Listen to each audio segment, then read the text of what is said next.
ایک بچے کے ایمان کی آزمائش کا واقعہ مسند احمد میں ہے۔ حضرت محمد صلی اللہ علیہ وآلہ وسلم نے فرمایا کہ پہلے زمانے میں ایک بادشاہ تھا، اس کے ہاں ایک جادوگر تھا۔ جب جادوگر بوڑھا ہوا تو اس نے بادشاہ سے کہا کہ میں اب بوڑھا ہو گیا ہوں اور میری موت کا وقت قریب آ رہا ہے، مجھے کوئی بچہ سونپ دو، میں اسے جادو سکھا دوں۔ چنانچہ ایک ذہین لڑکے کو وہ تعلیم دینے لگا۔ لڑکا اس کے ہاں جاتا تو راستے میں ایک راہب کا گھر پڑتا، جہاں وہ عبادت میں اور واعظ و نصیحت میں مشغول ہوتا۔ یہ بھی کھڑا ہو جاتا اور اس کے طریقہ عبادت کو دیکھتا اور واعظ سنتا۔ آتے جاتے یہاں رک جایا کرتا تھا۔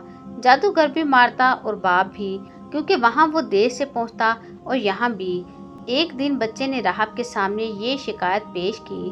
راہب نے کہا، جب جادوگر تم سے پوچھے کہ کیوں دیر ہو گئی تو کہنا کہ گھر والوں نے روک لیا تھا، اور گھر والے بگڑے تو کہنا کہ جادوگر نے روک لیا تھا۔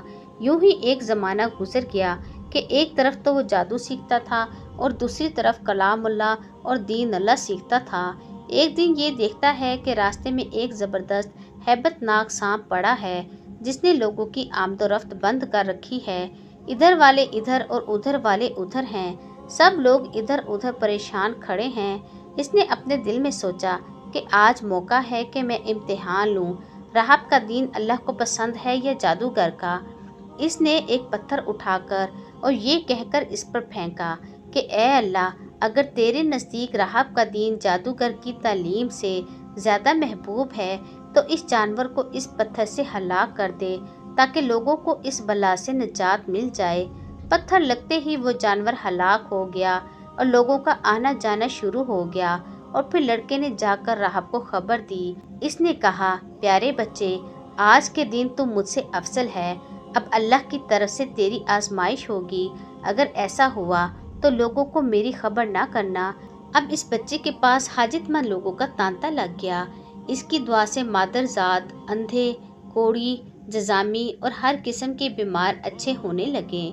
بادشاہ کے ایک نابینا وزیر کے کان میں یہ بات پڑی۔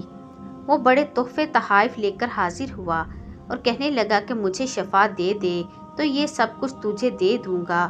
اس نے کہا کہ شفا میرے ہاتھ میں نہیں، میں تو کسی کو شفا نہیں دے سکتا۔ شفا دینے والا اللہ وحدہ لا شریک ہے، اگر تو اس پر ایمان لانے کا وعدہ کرے تو میں دعا کروں۔ اس نے اقرار کیا۔ بچے نے اس کے لیے دعا کی، اللہ نے اسے شفا دے دی۔ وہ بادشاہ کے دربار میں آیا اور جس طرح اندھا ہوئے پہلے کام کرتا تھا اسی طرح کام کرنے لگا۔ اس کی آنکھیں بالکل روشن تھیں۔ بادشاہ نے متعجب ہو کر پوچھا کہ تجھے آنکھیں کس نے دیں؟ اس نے کہا، میرے رب نے۔ بادشاہ نے کہا، ہاں، یعنی میں نے دی ہیں۔ وزیر نے کہا، نہیں نہیں، میرا اور تیرا رب صرف اللہ ہے۔ اب بادشاہ نے اس کی مار پیٹ شروع کر دی اور طرح طرح کی تکلیفیں دیں اور پوچھنے لگا، تجھے یہ تعلیم کس نے دی؟ آخر اس نے بتایا کہ میں نے اس بچے کے ہاتھ پر اسلام قبول کیا ہے۔ اس نے اسے بلایا اور کہا کہ اب تم جادو میں کامل ہو گئے ہو، اندھوں کو دیکھتا اور بیماروں کو درست کرنے لگے ہو۔ اس نے کہا، غلط ہے، میں کسی کو شفا نہیں دے سکتا ہوں، نہ جادوگر ہوں، شفا اللہ کے ہاتھ میں ہے۔ اور کہنے لگا، اللہ تو میں ہی ہوں۔ اس نے کہا، ہرگز نہیں۔ بادشاہ نے کہا، پھر تو میرے سوا کسی اور کو رب مانتا ہے؟ تو اس نے کہا کہ میرا اور تیرا رب اللہ ہے۔ اس نے اب اس بچے کو طرح طرح کی سزائیں دینی شروع کر دی، یہاں تک کہ راہب کا پتہ لگا لیا اور راہب کو بلا کر کہا کہ اسلام کو چھوڑ دے۔ اس نے انکار کیا تو بادشاہ نے اسے آرے سے چروا دیا۔ پھر اس نوجوان سے کہا کہ تو بھی دین اسلام سے پھر جا۔ اس نے بھی انکار کیا تو بادشاہ نے اپنے سپاہیوں کو حکم دیا کہ اسے فلاں پہاڑ کی چوٹی پر لے جاؤ، وہاں پہنچ کر بھی اگر دین سے باز آ جائے تو اچھا ہے، ورنہ وہیں سے لڑکا دیں۔ چنانچہ سپاہی اسے پہاڑ کی چوٹی پر لے گئے۔